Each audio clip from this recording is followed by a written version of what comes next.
یہ ایسا منفرد گاؤں ہے جہاں کوئی بے نمازی نہیں، کوئی بھکاری نہیں ہے، تمام قبریں ایک جیسی ہیں، یہاں پر کوئی تمباکو نوشی نہیں کرتا، مساجد میں نکاح کیا جاتا ہے اور شادیاں بالکل سادہ ہوتی ہیں۔ حافظ امین صاحب جو 40 سال سے اس مسجد کے امام ہیں اور یہاں پر خدمات بھی سر انجام دے رہے ہیں اور دینی تبلیغ کر رہے ہیں، تو ان سے بات کرتے ہیں اور خاص طور پر جو سادہ طریقے سے نکاح ہوتا ہے اس پر بھی انہی سے معلومات لیتے ہیں۔ کوئی کام بھی اچانک نہیں ہوتا ہے، ہر کام کا ایک پس منظر ہوتا ہے۔ تو یہاں 90 سال سے یہ ادارہ یہاں دینی ادارہ قائم ہے اور اس دینی ادارے میں بڑے بڑے جلیل القدر قسم کے اساتذہ کرام اپنے اپنے وقت کے جو اساتین فن تھے نا وہ یہاں پڑھاتے رہے۔ تو چونکہ اس قسم کے بڑے بڑے اہل علم جہاں ہوں وہاں ان کا احترام بھی زیادہ ہوتا ہے، تو اس لیے لوگوں میں ایک تو دینی شعور پیدا ہو گیا ان علماء کے یہاں درس دینے، جمعے پڑھانے اور اس قسم کے کاموں سے۔ دوسرا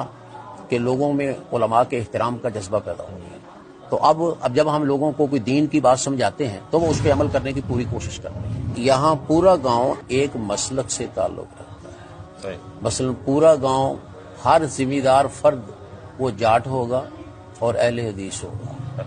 یہ بھی ایک سبب ہے معاملات میں اختلاف نہ ہونے کا یا مزاحمت نہ ہونے کا۔ تو اس لیے اب ہم جس اچھے کام کی طرف ان کی توجہ دلاتے ہیں الحمدللہ یہ لوگ خوشی کے ساتھ اس پہ عمل کرتے ہیں۔ یہ جو آپ تبدیلیاں آپ نے سنی ہیں یا دیکھی ہیں تو ان کا اصل وجہ یہی ہے ان تبدیلیوں کی کہ یہاں علماء کا احترام ہے، ان کی بات سنی جاتی ہے، اس پہ عمل کیا جاتا ہے۔ کبھی ایسے نہیں، مثلا آپ دیکھیں گے ہماری سڑکوں میں کبھی کوئی موسیقی نہیں چلتی ہوگی، کسی دکان پہ نہیں، ایسا شادیوں پہ بھی ایسا کچھ، شادیوں پہ بھی نہیں اور دکانوں پہ بھی نہیں، خواہ موبائل کی دکان ہو وہاں بھی ایسے نہیں ہوگا۔ اور خاص طور پہ جو باقی سوشل چینجنگز آئی ہیں، جیسے یہاں سے سگریٹ نہیں ملتا، لوگ سادگی سے مساجد میں نکاح کرتے ہیں، قبرستان کا تذکرہ ہوا اور شادی بیاہ پہ بھی کوئی ایسی تقاریب نہیں ہوتی، یہ لوگ خوش دلی سے قبول کرتے ہیں۔ ایک ماحول ایسا ہو گیا یا پھر اس کے لیے بعض اوقات ایسا ہوتا ہے کہ کوئی سوشل پریشر بھی ان پر ہوتا ہے؟ ہاں، ایسے کوئی پابندی تو نہیں ہے کہ کسی کو جرمانہ ہوتا ہو یا کوئی ایسی بات، یہ نہیں ہے تو پابندی ان کی ذاتی طور پہ عائد کردہ ہے، تو لیکن کچھ نہ کچھ اخلاقی دباؤ ضرور ہے۔ مثلا ہم یہ کہتے ہیں کہ اگر کسی شخص نے شادی کے موقع پر کوئی فائرنگ کی